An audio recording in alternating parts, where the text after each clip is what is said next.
Hey everyone, welcome to Sketch-A-Day. I'm Spencer, where every day I give you something new and hopefully interesting to learn about drawing. Before we do that though, I want you to go to sketchaday.com/newsletter and sign up for my newsletter. Why? Well, I'm looking for a way to connect with you guys more directly. With this newsletter, I hope to give you exclusive and special tips, demos, walkthroughs, and so forth, or at least access to those. If you sign up for the newsletter, you do get a free guide that you can download, and it's a PDF guide that has a demo, some information about my materials that I use, as well as some general tips.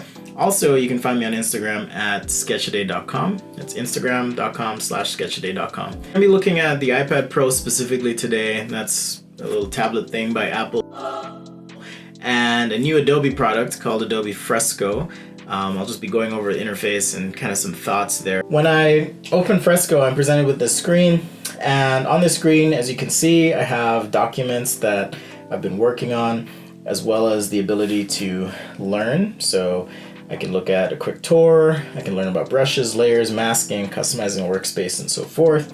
There's also a gallery of work that's been created in Adobe Fresco, cloud documents, which I'll get to in just a sec.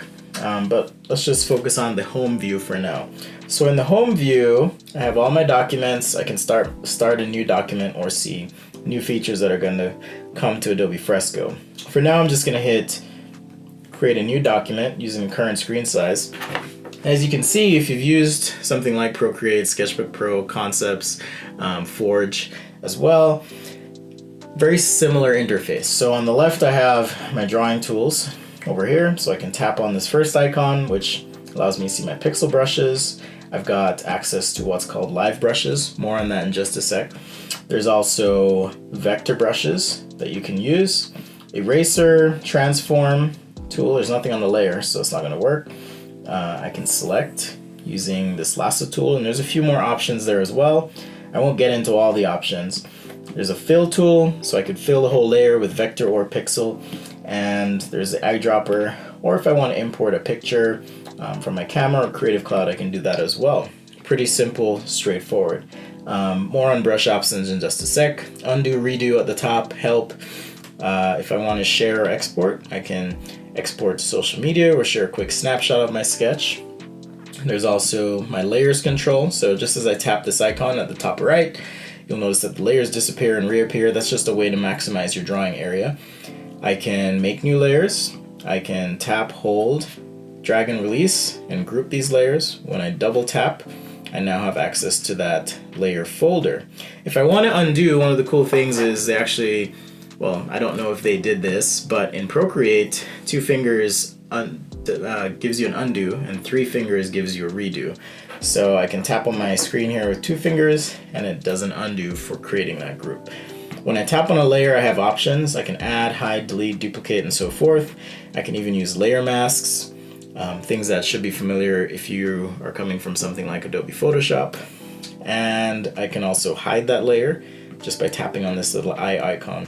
I do wish there was a way to directly turn the layer on and off a bit faster.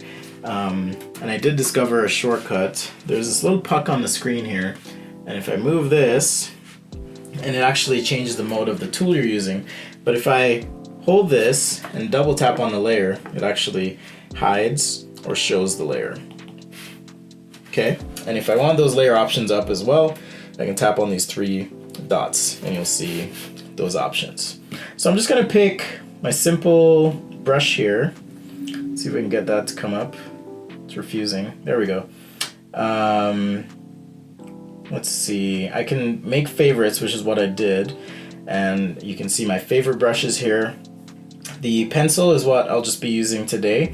More on other brushes in the future videos as we get into how this kind of works. But much like the pencil in other drawing apps, you can tilt it and shade, or you can draw on the top.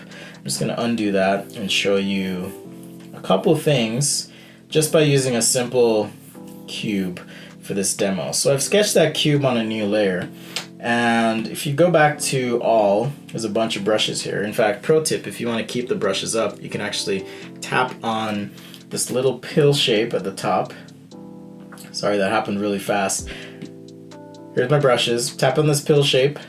I can now drag, see that little blue line appears, release, and now it's docked, or I can undock and have this floating. Pretty handy as a window if you want to manipulate or change the brush settings and customize your brushings to work with you, or you just want to explore. It's nice to have those up permanently, if you will, while you draw. So as you can see, I can draw now, as opposed to if I have the popover window and then start drawing, it disappears. So just a way to keep that up. All right, so you'll find the pencil under sketching. There's a pencil, pen. I've added both to favorites. How do I know this? Well, there's a little blue star there. If I tap on that blue star, it's now in my favorites. If I tap off or turn off that blue star, it's no longer in my favorites, so I have to re-add it. Okay, so there you go. Pretty quick overview. Well, as an industrial designer, one of the things we use quite a bit is markers, and the marker tool here is actually really good. So I do like using the marker tool or marker chisel rather, in Fresco. So let's just pick a color here to start. Now you'll notice that I've tapped on this little box with numbers and I can slide up and down. That just adjusts the size of the brush. I can also tap on the square just below, which adjusts the flow or how much ink comes out of the tool as I'm drawing. I can also turn on smoothing. Smoothing is kind of an assistive drawing feature that allows your lines to be more, shall we say, accurate or controlled. So let's see what this line looks like with the marker without smoothing. And I'm just jittering my hand as I draw, just wiggling. Now I'm going to turn smoothing on, and you'll see, well, hopefully you'll see that even though I'm jittering a lot, it's really trying to control that line and give me a nice, straight, accurate line. Personally, I don't like smoothing. I like my lines to be my lines. But if this is something that works for you or you find useful, by all means, definitely use it or try it out. And there's also additional brush settings here. Again, I'm going to save that for a future video because I want to compare features in Procreate and Fresco. But if you're curious and you want to delve in, there are some settings you can adjust as far as pressure sensitivity, velocity, shape dynamics, jitter, things that you may have heard of before if you've ever messed with Photoshop brushes, for example. So here's the marker tool. I'm gonna change the size here, but as you can see, much like sketching on paper, this marker tool kind of replicates what might happen if I repeatedly go over the same spot with my marker. You can see the buildups there, and I'm able to create essentially a nice gradient. Except the difference is, since this is digital, I can actually erase what I don't need and preserve that marker look and feel. Makes it seem like you're so much more accurate. As opposed to working on regular pen and paper, as you can see here, I can't really erase, so I have to be really, really accurate. But here's an example of what I mean by the buildup. Now that I've applied that marker stroke, I can come over the same spot, and you can see, hopefully, that there's a similar effect or presentation of the effect in the two as you compare the brushes with each other. So it's pretty cool, Fresco, pretty cool.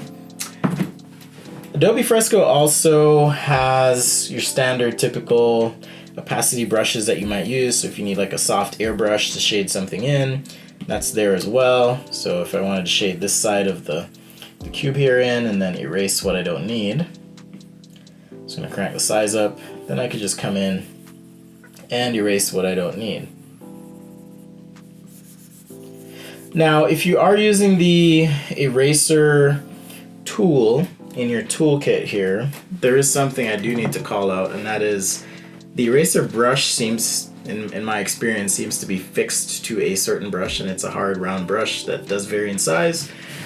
But if you actually want to erase with the same brush you might be painting with, so say for example, I want to erase with the marker chisel, I have to pick that as one of my pixel brushes, and then using my puck on screen, I'm going to hide this window, using my puck on screen, if I just press and hold that puck, I can now erase using the marker brush. Okay, so if you're looking for a way to erase with a certain brush or look or effect, that's one way to do it. All right, let's turn off these two layers. and I want to show you something really, really cool.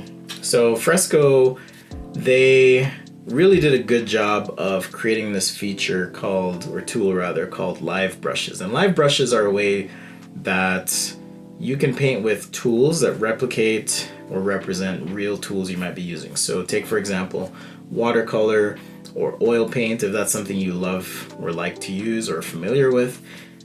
Fresco has an engine, in their drawing engine rather, that replicates fairly accurately the physics, dynamics, and how those tools react. So let's get into it, and hopefully this will make a little bit more sense.